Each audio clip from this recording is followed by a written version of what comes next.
Bundelkhand TV 24/7 सिर्फ सच। मैं Shailendra Pratap Singh. Bundelkhand TV 24/7 news में आपका स्वागत है। आप बुंदेलखंड टीवी 24/7 न्यूज देख रहे हैं, जहां हम सिर्फ सच दिखाते हैं। हमारे साथ जुड़े रहें और हर छोटी बड़ी खबर देखें। हमारे चैनल को सब्सक्राइब और लाइक करना न भूलें। धन्यवाद।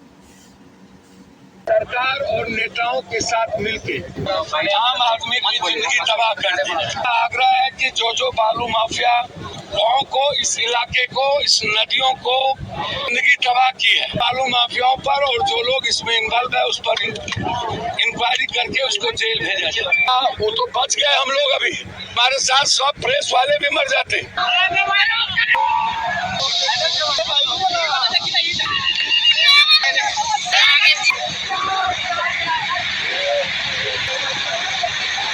सरकारें आती जाती हैं, जनता देखती रह जाती है। क्या प्राकृतिक आपदाएं कलयुग के अंत का संकेत है? सरकारें आती हैं, बिगड़ती हैं और जनता हमेशा उनसे बेहतर भविष्य की उम्मीद करती है।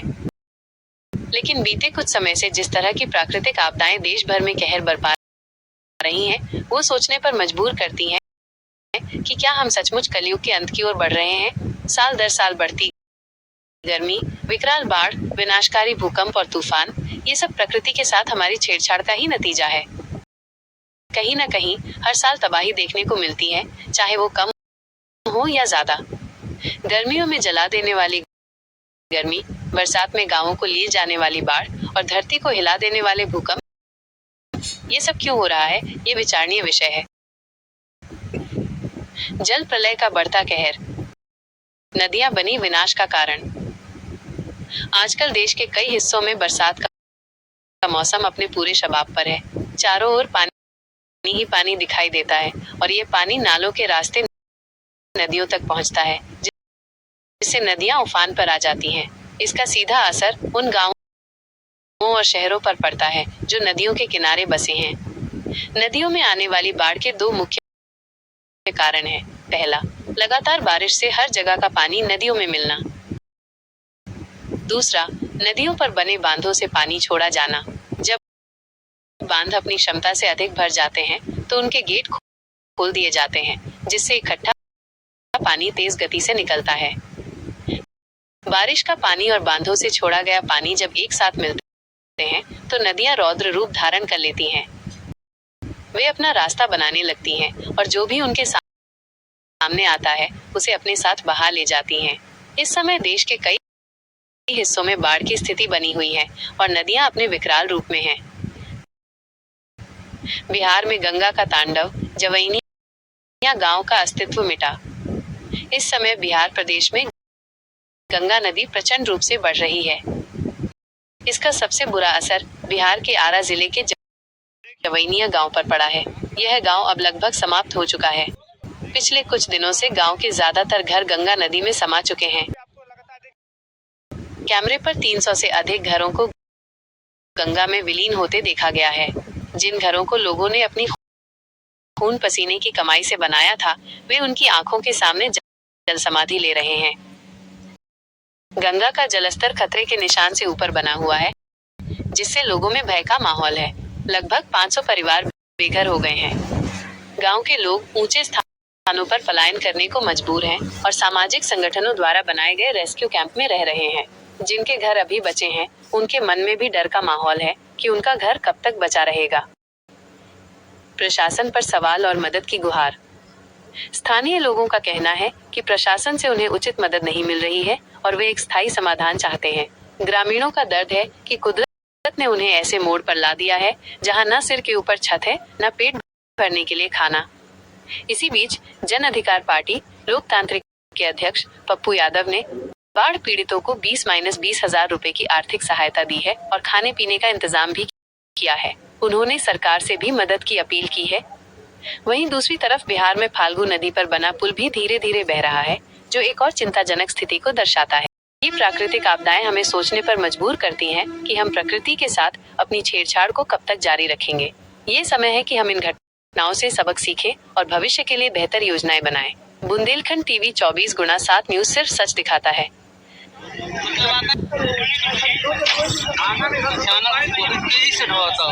होता है बड़ा कल शाम वाला से ढेर तेज भाई बहुत तेज बाप मतलब आता है तेज अभी तक ना ठहर रहा है दिखाओ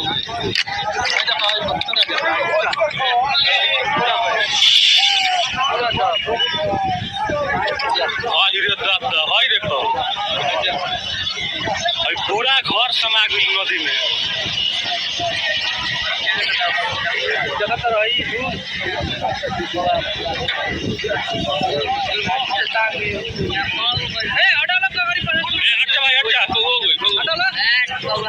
वो तो उड़ जाए तो उनको पता चलता वो तो बच गए। हम लोग अभी हमारे साथ सब प्रेस वाले भी मर जाते, वो तो एक हाथ के लिए बच गए हम लोग। जिंदा रहने का कहा था, मेरे सामने में एक 5 घर कट गया। हम तो समझ नहीं, गाँव वाले नहीं होते हम लोग तो बचते नहीं, तो गाँव वाले को पता चला कि खींच लिया हम लोग को। हम धन्यवाद देंगे गाँव वाले को कि सारे प्रेस और हम लोग को बचा लिया। 9,000 करोड़ 9,000 900 करोड़ 9.5 करोड़ है, पूरा 950 के लगभग करोड़ है सर। सब जेब में, पदाधिकारी अभियंता स्कूटी के जेब में, नेताओं के जेब में। यहाँ का 9 करोड़ चला गया, सबकी जिंदगी तबाह कर दिया। बताइए गांव को ये जो हमारे बीन है, गांव को जिंदगी बेकार कर दिया सभी ने। बताइए अभी ये रोड है, अब ये बताइए हंसते समय सभी रोता है, शाही पूरा हमारा गांव रोता। अब स्थिति देखिए इसको। सोचने आज मैं मदद करने आया हूँ, 20,000 रुपया सबको मदद करें। सबके पन्नी लेके आए हैं, सबके चूड़ा गुड़, हमारे अध्यक्ष, हमारे नेता, पूरा का पूरा जितने लीडर है आरा के सब। हर सदन में ये सवाल उठेगी। एक सभा में सोमवार ये देखिए सरकार और नेताओं के साथ मिलके सभी बालू माफियाओं ने आम आदमी की जिंदगी तबाह कर दी। मेरा आग्रह है कि जो बालू माफिया इस गांव को, इस इलाके को, इस नदियों को की जिंदगी तबाह की है, मैं चाहूंगा हर परिस्थिति में उन बालू माफियाओं पर और जो लोग इसमें इन्वॉल्व है उस पर इंक्वायरी करके उसको जेल भेजा जाए। सरकार जितने कटे हैं सबको कम से कम 5-5 लाख रुपया मुआवजा और 3 महीने का खाना और लगभग 400 से 500 एकड़ जमीन और फसल बर्बाद हो गया। इस इलाके के लगभग 5-6 पंचायतों की स्थिति खाने के लायक नहीं बची है। हम सरकार से आग्रह करेंगे इस इलाके में जो 5 पंचायत है उसको 3 महीने तक राशन की व्यवस्था, 5-5 क्विंटल चावल, 1 क्विंटल आटा, जलावन की व्यवस्था तुरंत सरकार करे। तत्काल जिनका घर यहाँ कटा है, हाँ मोनू जी,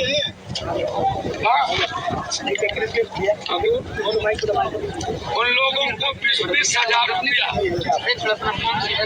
हमारे अध्यक्ष, हमारे नेता लोग हैं, सभी लोग तो पक्का का मकान सबसे पहले पूरी दुनिया ने इन्हीं का वीडियो देखा और कभी नेताओं पर सरकार को कोई रहम नहीं आई। सत्ता पक्ष और विपक्ष दोनों मिलकर यहाँ आते, डिप्टी सीएम तो गाली गलौज करने से फायदा नहीं है। नेताओं के करतूत को देख लीजिए और जिसके चलते आप सदन में हैं उस गरीबों को रोते हुए देखिए, ये स्थिति है। ये आप देखिए, आपका क्या नाम है? इसको रखिए। आप जिंदा, आपका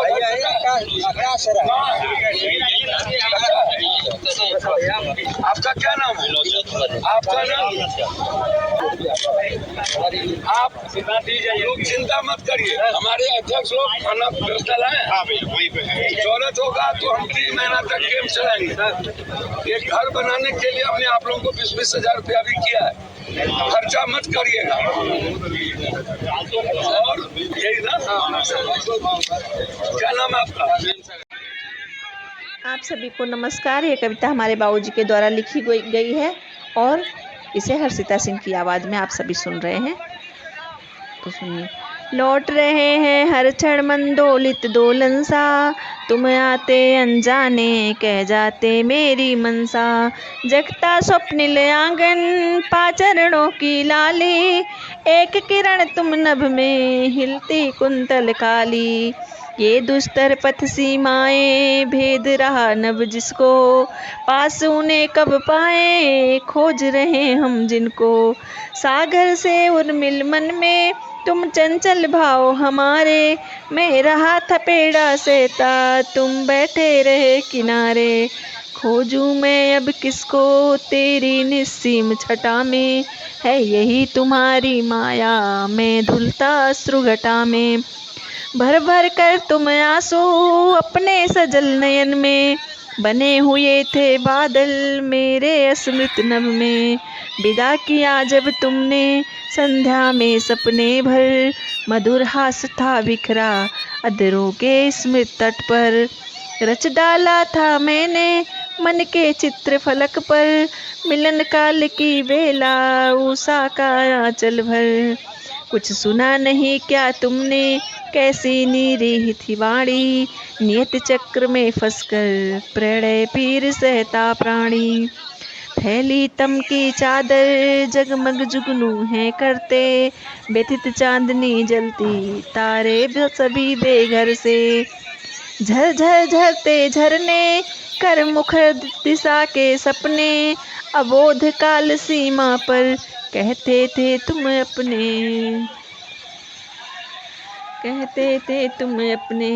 कुछ दूर बिलखती सी करुणार्ध हमारी, मैं पास जा रहा किसके अनजान जगत की राहें। दीपदान वह किसका या जलती अभिलाषा मेरी, प्रलय काल की उषा या विरह दग्ध ज्वाला मेरी।